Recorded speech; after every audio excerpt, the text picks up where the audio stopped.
Hi everyone, it's Kel. I hope you're doing well. It's been a while since I posted a video. I've had friends out to visit. We've had a lot of construction going on here and just a lot going on. But of course, this is my passion and I'm happy to see you here. And the things I wanted to talk about today is I wanted to talk about the vibrational grid, but before I wanted to talk about the line in the heart experience. It was many years after doing the Kundalini that I was walking by myself. I had something happen to me that I was completely distraught about, but also very just full up with everything. And it's in those times of being full up with everything that you can sometimes really harness your power. And this feeling of being done with everything, there's an anger component to it. And anger can be a very useful emotion. It really helps focus the mind. And yes, focus is the biggest part of anger, like using the emotion of anger. And I don't know if any of you have healed your body through using your mind, but in one of the free videos, everything here is free and there's no sales or marketing. In one of the videos, I talk about how you can use anger to absolutely harness and redirect what your body is doing. Yeah, so the emotions, once you gain control over using these emotions, you can do so much. So this one day I was walking out in the middle of Italy somewhere, some rural destination covered by trees, and a storm was happening. And it was, the storm was picking up large clumps of dirt, and I mean large. We do have really big storms down here, and throwing bricks, like obviously not a big brick like this, but pieces of bricks and big 2x4s and things that were kind of on the side of the road, throwing them at me. And you know, I just had enough. And it was in this moment, in this brief moment, that I absolutely directed my mind and took control of the elements and stopped the storm affecting me. I was absolutely shocked that that happened. Of course, I'm shocked by everything that I do. That's why I'm here sharing a lot of it with you, because maybe some of you have had these experiences after doing the Kundalini. So what the Kundalini does is it unites all your power to act as one unit. And you cannot believe the things you can do when this is unified. I mean, this is your destiny, regardless of whatever you're doing in the world. This will be your destiny at one point. And then, of course, once you reach this stage, then it is honing and controlling your power. And that's pretty hard to do. But we can start by doing this. I'm just losing my power here. We can start by doing this in small ways through our emotions on a daily basis. So here I was walking and I stopped the storm. And in that moment, before stopping it and being in a place of sudden focus and absolute power, something inside me began to growl, like a real kind of had enough kind of growl, like a lion kind of growl before the attack. And in that moment, the growling I did not know was coming from me. I was absolutely shocked. I was shocked. And in that moment, I saw right at heart chakra, a little bit to the left, a big circle appeared with a lion's head in it. Yes, I kid you not. I can't, can't even believe I'm sharing this with someone. This was bizarre. And I was walking down this path in this sort of heavily wooded area. And the head of the lion was not like a regular lion. It was a Bengal lion. And its stripes were gold. It was completely in gold and perfectly round. It was like it was trapped in a round capsule. And then right after that, somehow I controlled everything from flying at me. I don't even know how that happened. It all happened in such a quick space of time.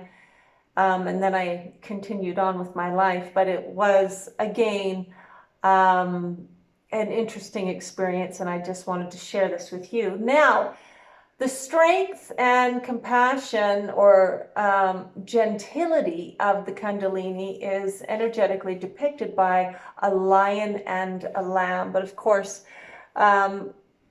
there is more to these archetypes that are being used to convey what is going on. And I certainly didn't expect to see a lion's head inside of me roaring.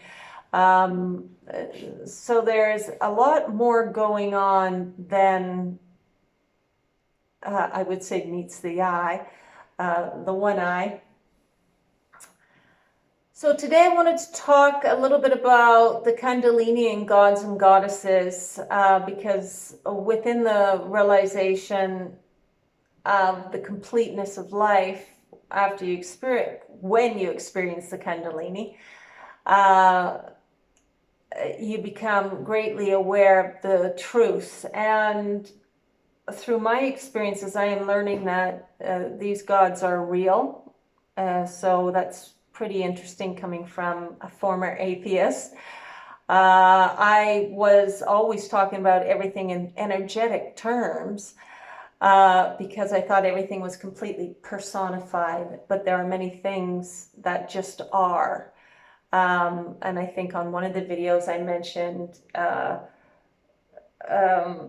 the root chakra is a red cube, like a blood red cube.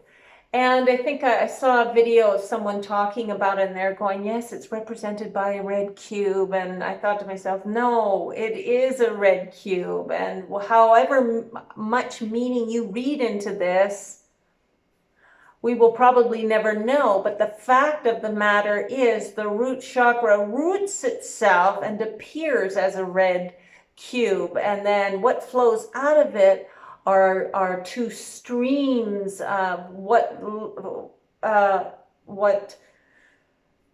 appears to be very straight metal lines, but they also are blood red. And it's only on the next level that they change into the metallic look as they link through your body.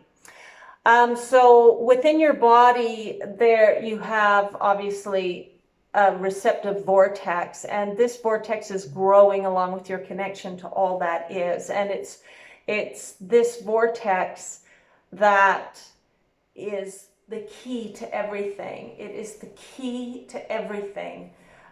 This is what you are strengthening to connect back, and this is what, and as it strengthens, it is widening. It is becoming more and more denser, stronger, and as you connect more and more to love, this central force grows in force. And I'm telling you, it's incredible.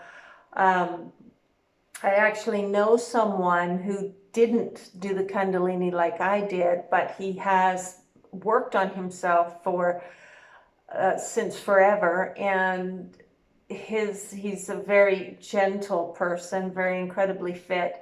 But I'll tell you, him too, all the things he wants come to him as well as to me, although they come in a very much lesser version. Once you complete the Kundalini, you you have such a force, such as velocity, that you tend to attract big. You attract the way you attracted in life.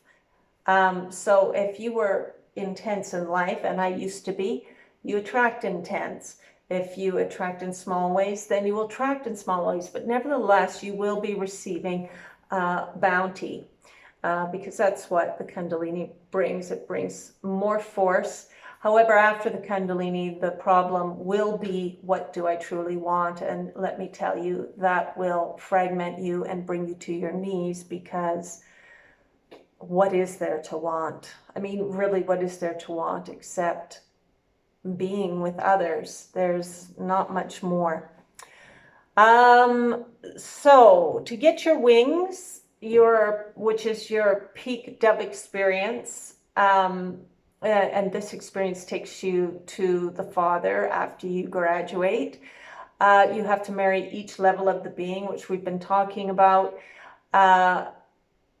And as you marry each level of your being, you are marrying the vibration of that level with the focus at that level. So you've got the feminine and the masculine aspect. And with those two forces come many things. And I know you can find many books out there about what the chakra levels represent and the gods that they are associated with, etc. So as you marry each level and your energy is ascending and ascending and ascending, marrying, and thus having the power to force, sometimes you'll do a partial Kundalini and sometimes you'll blast through. And as you morph into deeper and deeper vibrations of compassion, you build the force with the Divine Mother, and of course there's many things that will happen to you along this path, and then she is the one that releases you to the Father. But before that, you burst into flame to solidify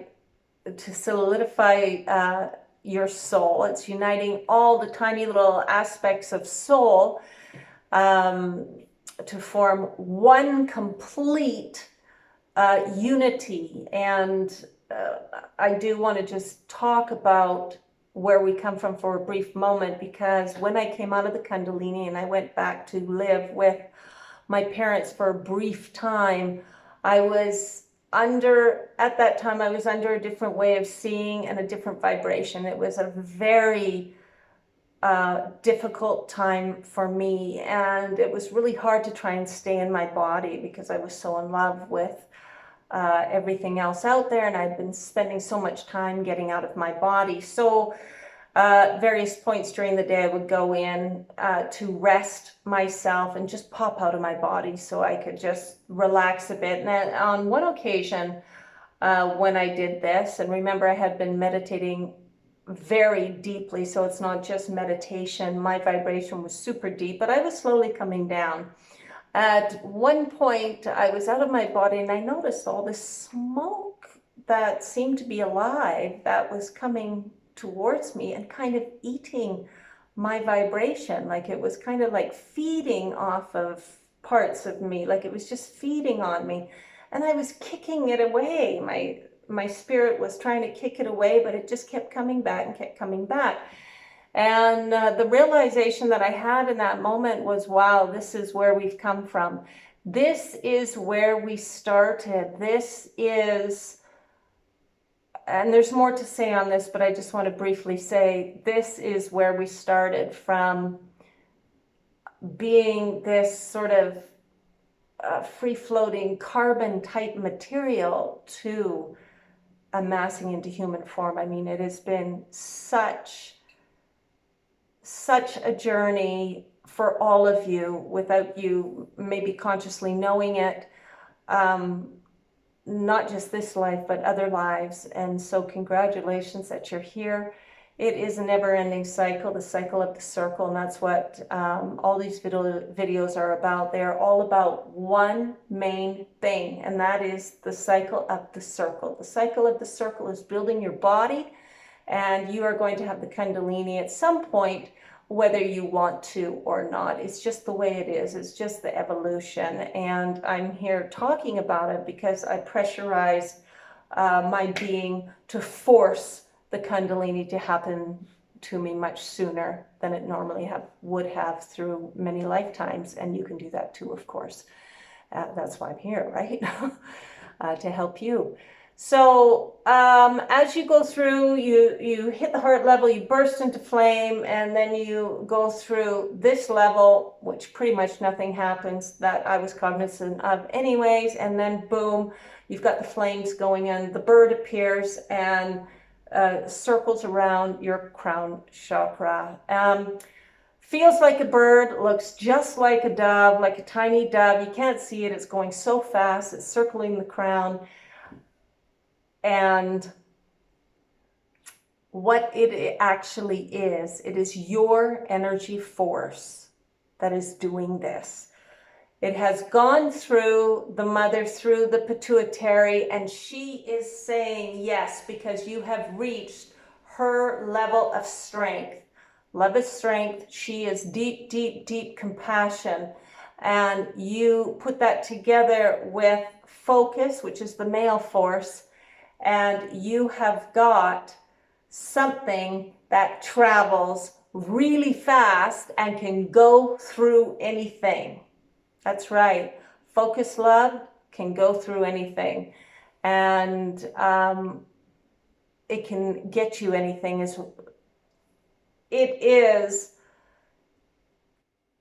Love is the key to everything, because it is so incredibly strong. It is stronger than tempered steel or any tempered anything that you would know.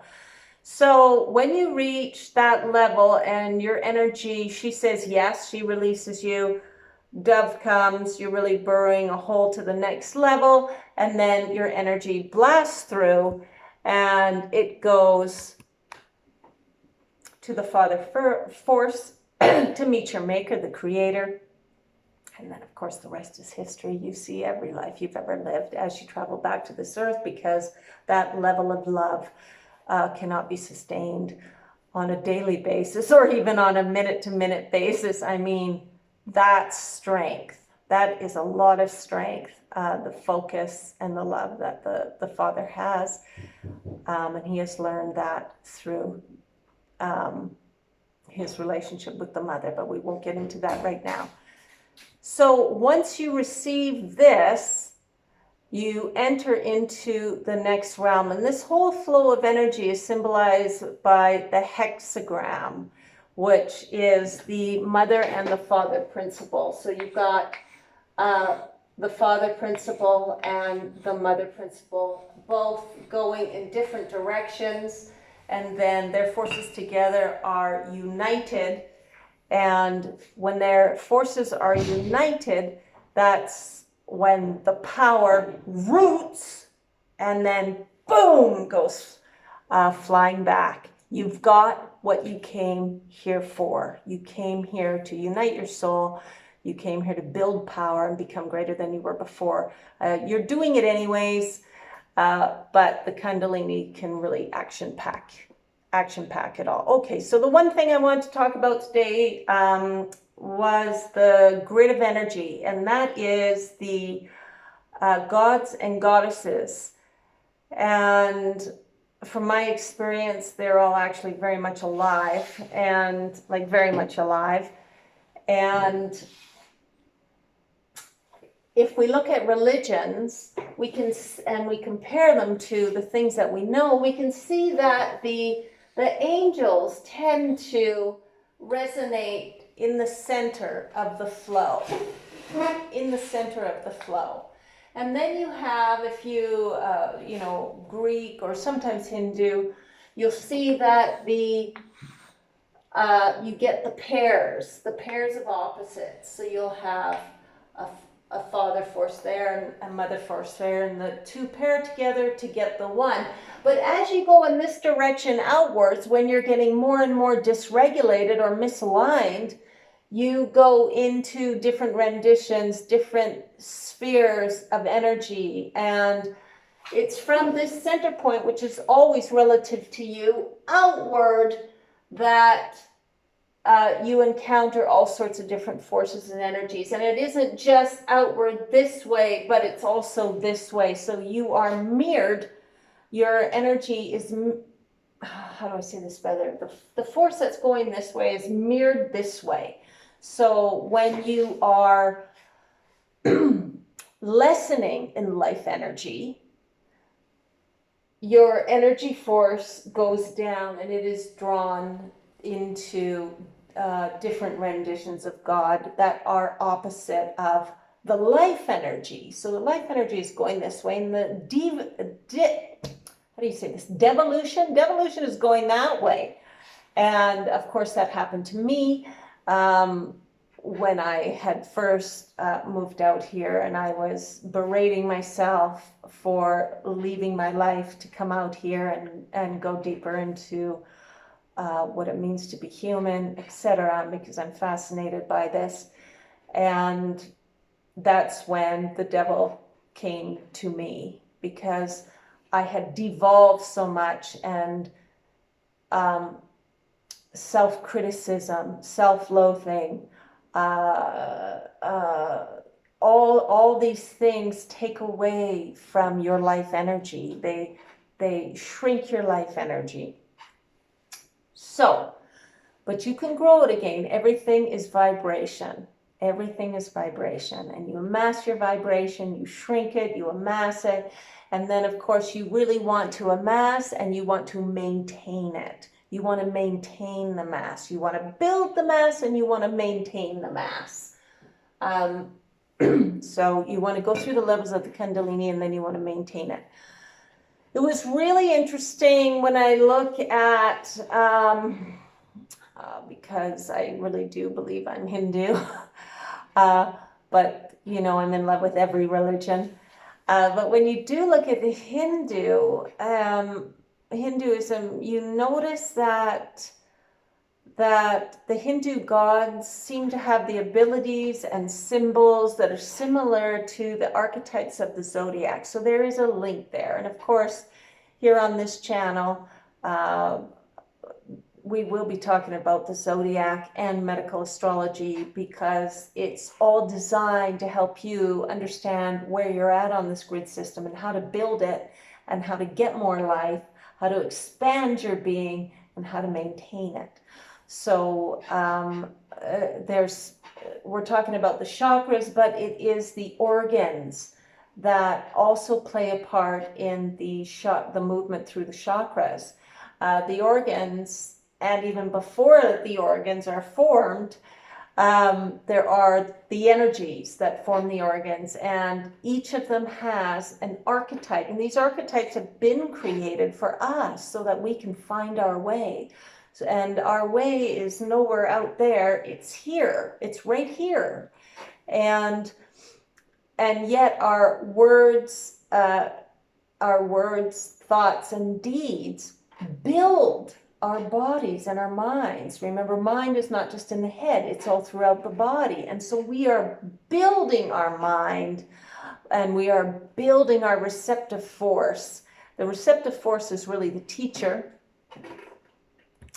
And we are learning to become more and more receptive. And then when you get to these advanced stages in meditation and you start dying to yourself all the time, it begins to be very scary. And then it becomes kind of exciting. It gets kind of exciting because you're like, oh, wow, I didn't die. Oh, gosh, I'm still here. Oh, and you go through door after door after door, and then it becomes, I mean, your curiosity just goes through the roof, and the addiction definitely is there. I mean, this is real addiction where you're not doing any drugs, you're actually addicted to life, and you're built as you go deeper into these deeper states of meditation, you are building more and more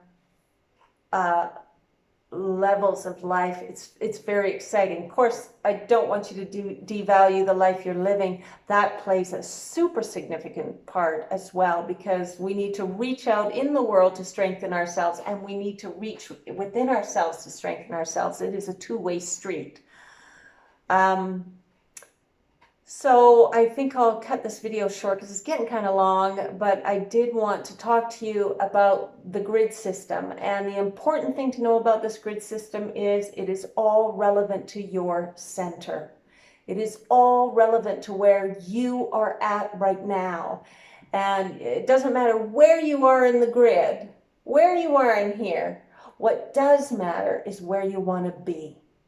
So you can understand kind of where you are, but it's really good if you understand where you want to be, because then you can adjust your vibration to get there. And that is absolutely critical, because we want to have better and better, more higher quality lives, where we are getting more prana into our lives, where we're really enjoying our circumstances.